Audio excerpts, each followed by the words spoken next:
the injury's gone. I'm feeling 100%. I've been training for a while now. I've been available for the last couple of games. So just about staying patient, staying ready, which I am, working hard and trying to be an option for the manager if needed. Yeah.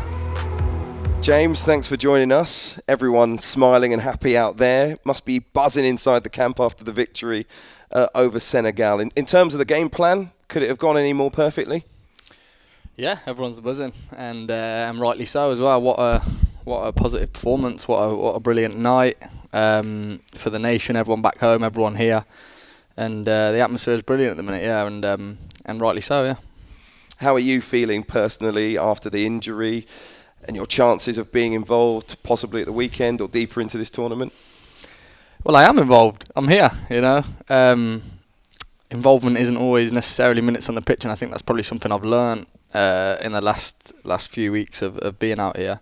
Of course, every player wants to play, and I'm no different. I'm desperate to get out there and show what I can do. But it's one of them.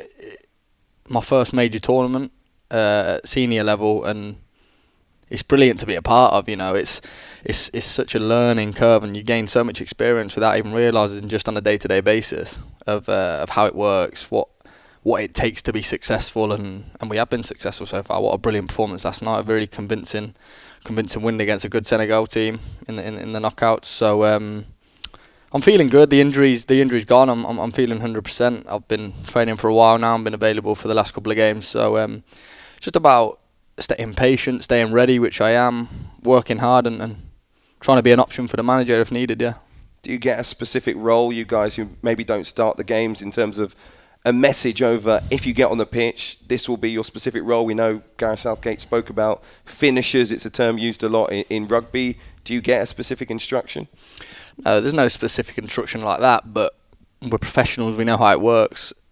Even if you're not starting the game when the team's announced and you're not on the starting 11, it's about having that professionalism and that unselfishness to prepare and be ready as if you are starting, and that sometimes can be difficult because every player wants to play and every player wants to represent England at the World Cup, but only 11 can play and there's 26 of us, so you got to put that aside and almost train and prepare as if you are playing, because if called upon, you need to be ready to go in and have that impact, whether it's 10 minutes off the bench, 30 minutes in extra time. You never know when that chance is going to be, and you have to be ready. So, the sad news in the camp, obviously, with what's happened to Raheem Sterling. Ben White had to leave the camp earlier on.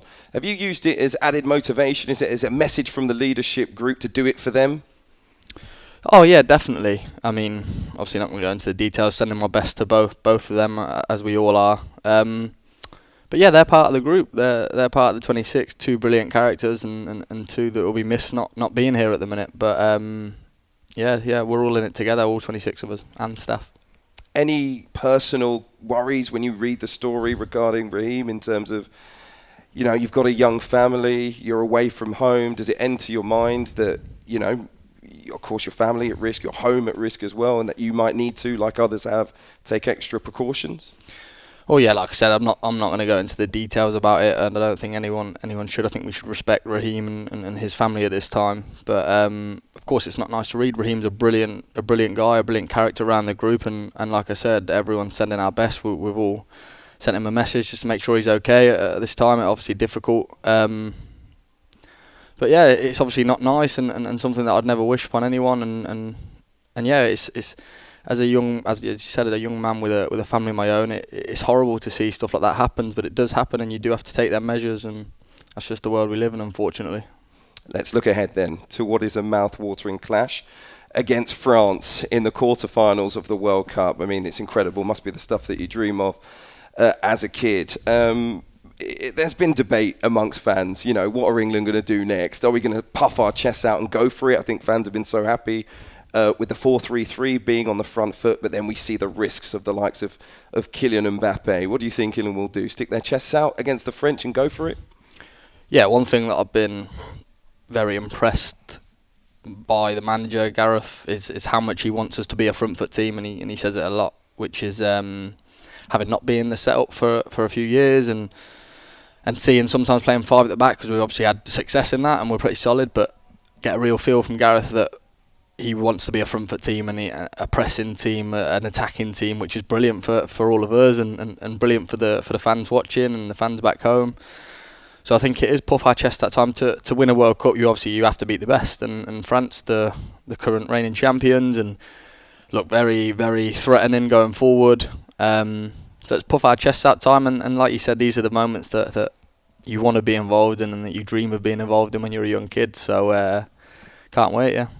How do we think England are going to stop Kylian Mbappe then? Because he's playing brilliantly, as we've seen, 5 goals already, heading towards being the player of the tournament, but we certainly don't want him to be heading towards the semi-finals. Well, yeah, he's a fantastic player, one of the best in the world, so I'm sure we'll prepare right to try and stop him. Kyle Walker started at right back in the game against Senegal, and he's one of the best fullbacks in the world. I think if anyone can do a job, it's him. But listen, France have a lot of threats. It's not just Kylian Mbappe. They're a brilliant team, and that's why they're reigning champions. So we've got a lot to be wary of. But the tactical work that we do, and the staff here, and the work that goes in the background that people don't see, will leave us in good stead, hopefully, and hopefully we can progress. Yeah. What would it mean to you finally to get out on the pitch and be a part of that game in any way that you can? It'd mean everything. Like, to be honest, yeah, of course. That's why we're here. That's what dreams are made of. And I know it's cliche to say that, but the World Cup is the pinnacle, and I'd love to be involved in. And one that's like I said, you prepare and you train, and you've got to keep pushing, training hard to show the manager that you're ready if called upon. And if there's a situation where he thinks that I'll be able to go and do a job, I'm sure I'll be confident and have the quality to go and do that. And hopefully that chance will come my way.